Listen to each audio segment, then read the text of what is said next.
اللہ یأمر بالعدل،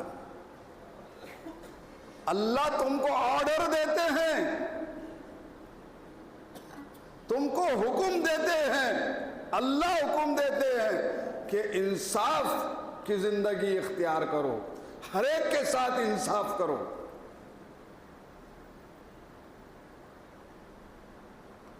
عدل کے معنی کیا ہے؟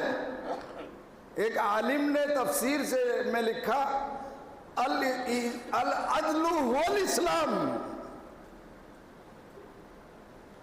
عدل نام ہے اسلام کا، اسلام پہ عمل کرو، پورا انصاف ہی انصاف ہے۔